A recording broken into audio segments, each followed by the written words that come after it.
Bonjour et bienvenue dans cet exercice. On va corriger, on va traiter la notion de la bijection.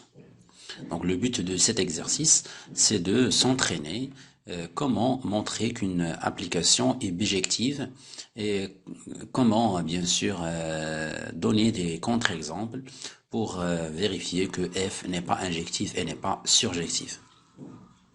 Alors, commençons par la lecture de cet exercice. On considère l'application f définie de R vers R qui associe cette application x à x carré moins 4x plus 5. La première question 1 petit a, montrer que, quel que soit x de R, f de 2 moins x égale à f de 2 plus x. L'application est-elle injective? Justifiée. Montrer que, quel que soit x de R, f de x supérieur ou égal à 1, l'application est-elle surjective? Justifiée.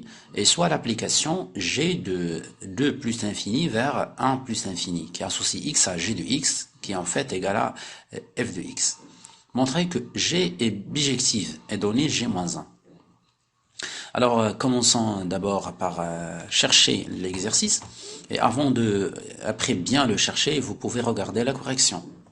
Alors, commençons par la première question. Donc, on a f, c'est une application définie de R vers R, donc qui associe chaque élément x de R à son image, bien qui est x carré, moins 4x plus 5. Voilà. Donc la première question, c'est de montrer que quel que soit x, donc 1, petit a, montrant que quel que soit x de R, f de 2 moins x égale f de 2 plus x.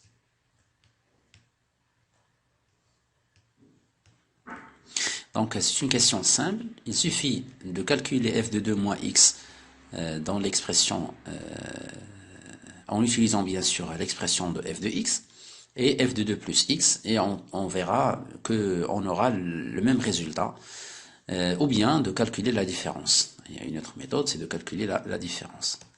Donc la différence ici, c'est quoi? Donc f de x, f de 2, donc soit x de R, donc j'écris soit x, un élément de R,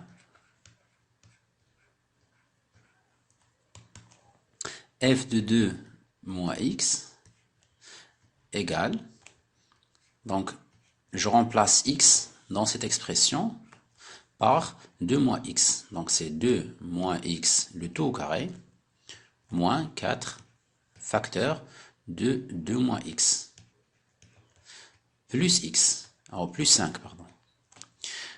Donc est égal, donc je calcule, 2 moins x au carré, c'est une identité remarquable, il est simple, donc c'est 4, 2 au carré c'est 4, moins 2 fois 2x, ça fait 4x, plus x au carré, moins 4 fois 2 c'est moins 8, et moins 4 fois moins x c'est plus 4x. Et enfin, j'écris plus 5. Donc vous remarquez ici que nous avons des termes qui sont opposés, moins 4x et plus 4x. Donc il nous reste x au carré, 4 moins 8 c'est moins 4, plus 5 c'est plus 1. Alors on passe maintenant à l'autre expression qui est f de 2 plus x. Donc d'autre part, on a f de 2 plus x égale la même chose, 2 plus x, le tout au carré, moins 4 facteur de 2 plus x plus 5. Donc comme si je cherche l'image de 2 plus x par l'application f. Donc c'est une identité remarquable, la même chose, c'est 4 plus 4x plus x carré, moins 4 fois 2 c'est moins 8, moins 4 fois x c'est moins 4x, plus 5. Voilà, donc est égal. La même chose, je remarque qu'on a des termes qui sont opposés, donc il nous reste 4x au carré, 4 moins 8 c'est moins 4, plus 5 c'est plus 1. Donc, vous remarquez que nous avons le même résultat. Donc, quel que soit x de R,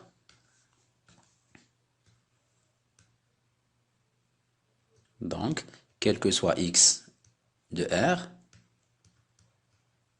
f de 2 moins x est égal à f de 2 plus x.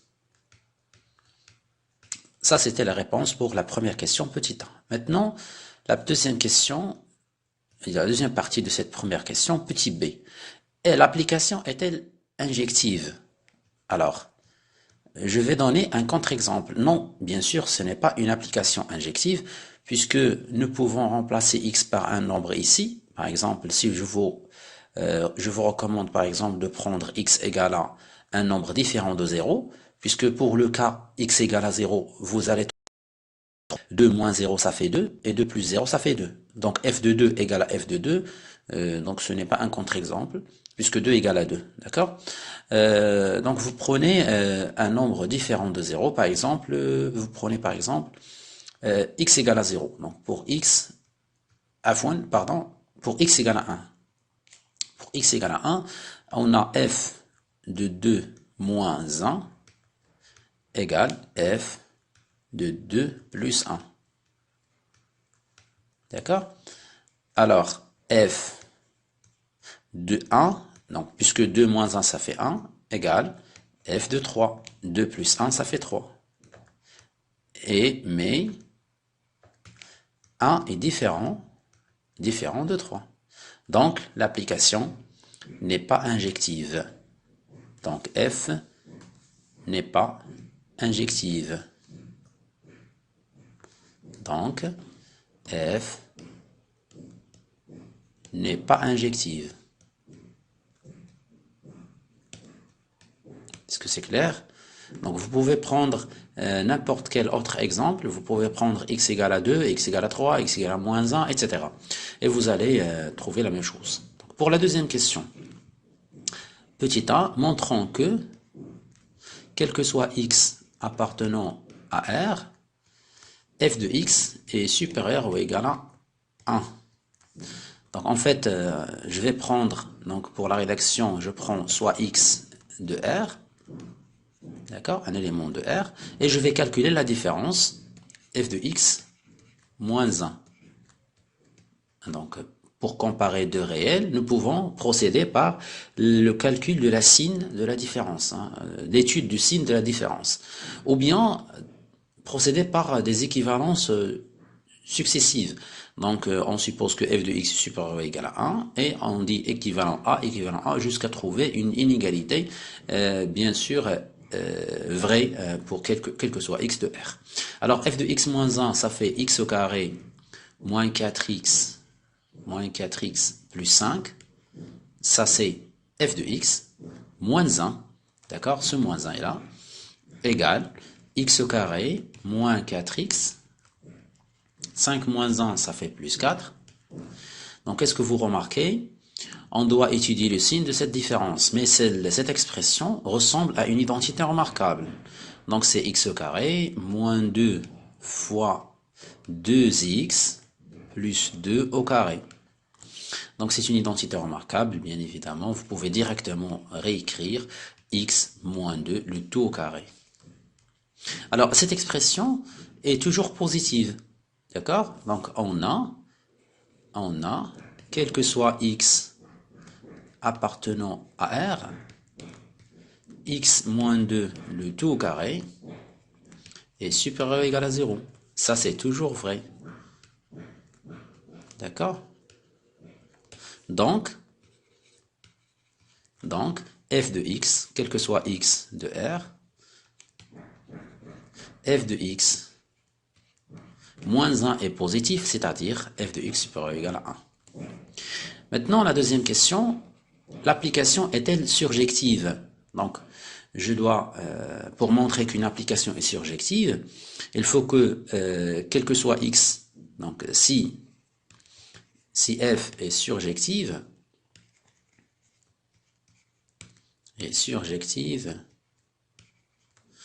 alors, quel que soit x appartenant à R, quel que soit x appartenant à R, il existe au moins à x de l'ensemble de départ qui est R, tel que, ça c'est la définition de la surjectivité, f de x égale à y, c'est-à-dire l'équation f de x égale à y admet une solution.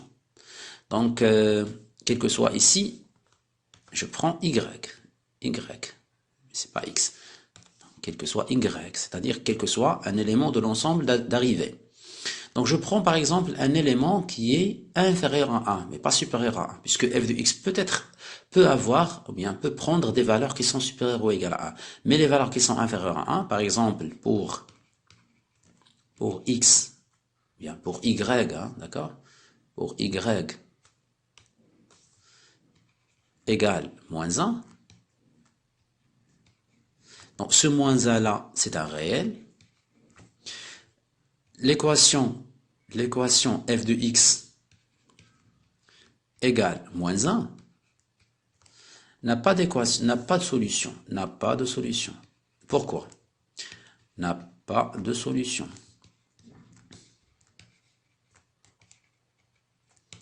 Pourquoi? Parce que f de x est supérieur ou égal à 1. Donc, f de x ne prend pas des valeurs qui sont négatives, hein, pour ce cas-là. D'accord? Donc, puisque f de x égale à moins 1 n'a pas de solution, donc l'application f n'est pas surjective. N'est pas surjective. D'accord? Et maintenant, on passe à la dernière question, c'est-à-dire la question numéro 3. Il nous a dit que G est une application définie de 2 plus l'infini, donc l'ensemble de départ c'est 2 plus l'infini, d'accord? Et l'ensemble d'arrivée c'est 1 plus l'infini.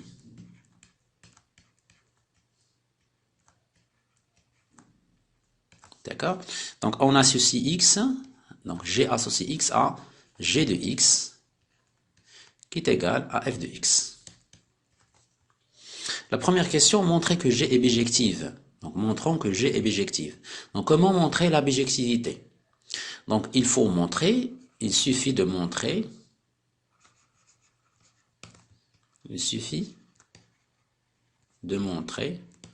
que pour un x, ou bien pour un y de l'ensemble d'arrivée, qui est 1 plus l'infini, d'accord, 1 plus l'infini, existe, donc soit y de 1 plus l'infini. Existe-t-il, donc c'est une question, existe-t-il un unique, d'accord, existe-t-il un unique x, d'accord, existe-t-il un unique x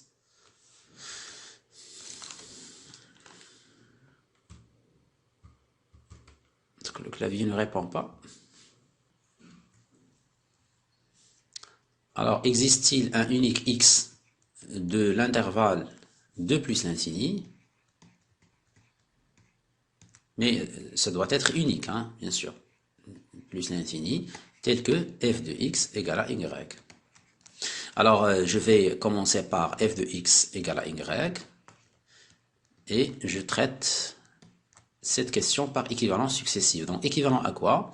Équivalent à x au carré moins 4x plus 5 égale à y. Alors, équivalent à, vous voyez ici qu'on a une identité remarquable, donc nous pouvons utiliser cette identité remarquable. Avant cela, je vais soustraire un des deux membres de cette inégalité. Donc, c'est x carré moins 4x plus 5 moins 1, ça fait 4. Et j'écris le deuxième membre devient y moins 1, puisque j'ai soustrait un des deux membres de cette égalité. Alors, équivalent à, puisque ça c'est évident, c'est une identité remarquable qui est x moins 2 le tout au carré, égale y moins 1. Donc, cette écriture, elle est possible, puisque y est supérieur ou égal à 1. Donc, cette expression-là, elle est positive, voilà, et celle-là aussi, puisque c'est un carré. Donc, c'est logique. Alors, je peux continuer. D'accord? Donc je peux continuer bien sûr Donc je vais écrire la racine carrée de cette expression égale à la racine carrée de celle-là, puisque on a une égalité, on a cette possibilité. Donc la racine carrée de x moins 2, le tout au carré, égale la racine carrée, pour se débarrasser de cet exposant-là qui est le carré, ce qui est le 2. Donc j'introduis, bien sûr, j'utilise la racine carrée. Donc équivalent à, ici, il faut faire attention, c'est la valeur absolue de x moins 2, puisque le carré ici est à l'intérieur de la racine, donc égal à racine carrée de y moins 1. En équivalent à, donc, puisque vous savez, un petit rappel ici, si vous avez la valeur absolue de x égale à r, avec r un nombre positif, alors équivalent à x égale à r ou x égale à moins r. D'accord? Moins r. Donc ça c'est évident pour vous, avec r bien sûr, et c'est un nombre positif. Donc la même chose ici. Hein. Donc c'est x moins 2 sera égal à la racine carrée de y moins 1, ou x moins 2 égale moins la racine carrée de y moins 1. Moi je cherche un x qui doit être supérieur ou égal à 2. Donc équivalent à x égale 2 plus racine de y moins 1 ou x égale 2 moins la racine carrée de y moins 1. Pour moi, on a ici cette expression-là, elle est supérieure ou égale à 1, et celle-là, elle est inférieure ou égale à 1. Donc cette expression, elle est supérieure ou égale à 1, mais celle-là, elle est inférieure ou égale à 1. Égale à 2, pardon. Donc je cherche une expression qui est écrite en fonction de y, c'est-à-dire que je cherche un x en fonction de y, qui est supérieur ou égal à 2. Donc je vais prendre la première expression. Donc implique que x égale 2 plus, voilà, la racine carrée de y moins 1. Donc il existe un unique élément, bien sûr, donc cet élément est unique, donc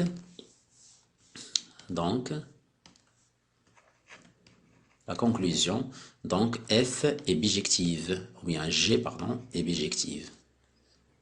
Et bijective. D'accord? Et voilà, donc j'ai terminé cette question. Alors, il faut montrer que ici, donc j'ai oublié, donc je dois réécrire, hein, donc je corrige cette erreur. Voilà, donc g de x égale à y. Ici, g de x égale à y.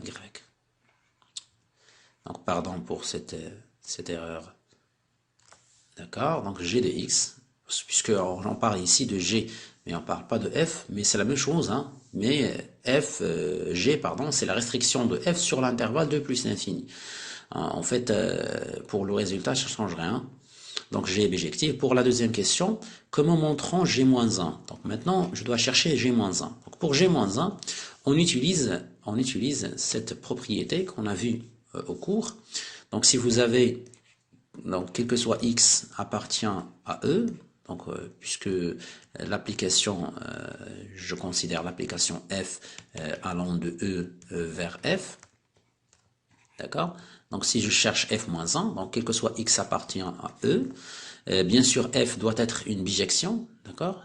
Donc elle dit une bijection doit être une bijection, c'est-à-dire une application bijective.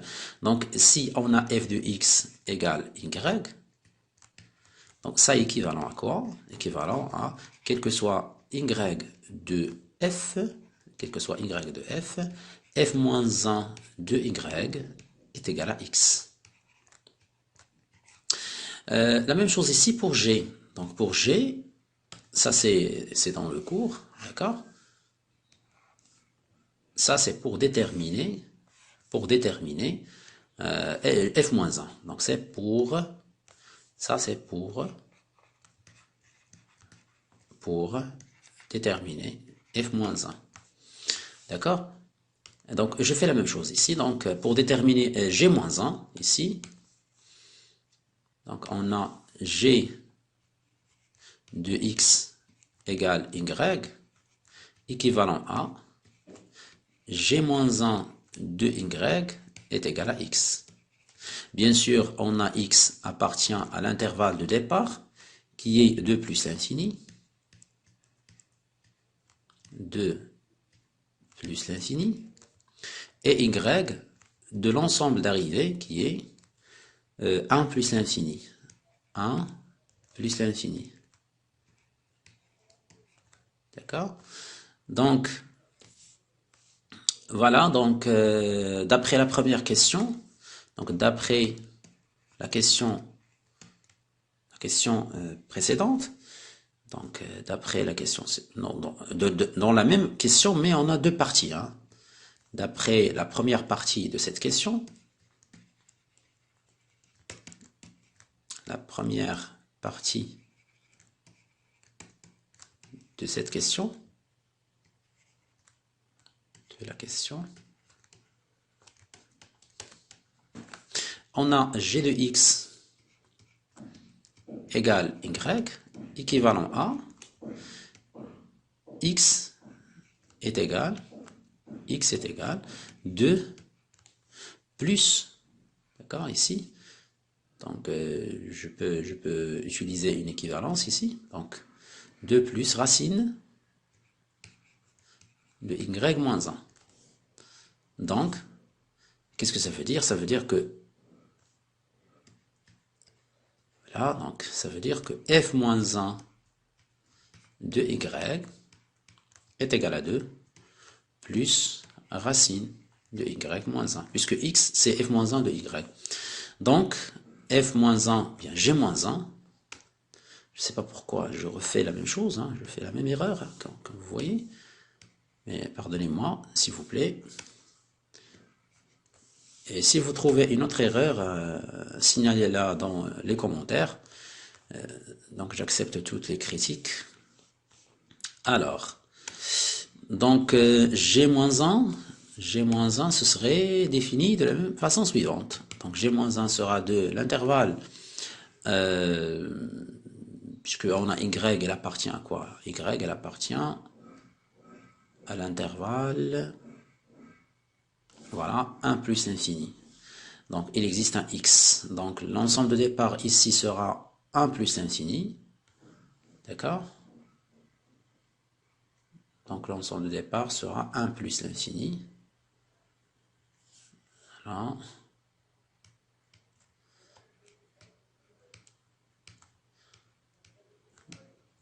Plus l'infini. L'ensemble d'arrivée sera 2 plus l'infini. Voilà. Donc x, on lui associe à 2 plus racine carrée de x moins 1 au lieu d'écrire y moins 1. C'est bon? Donc j'espère que vous avez compris et à bientôt.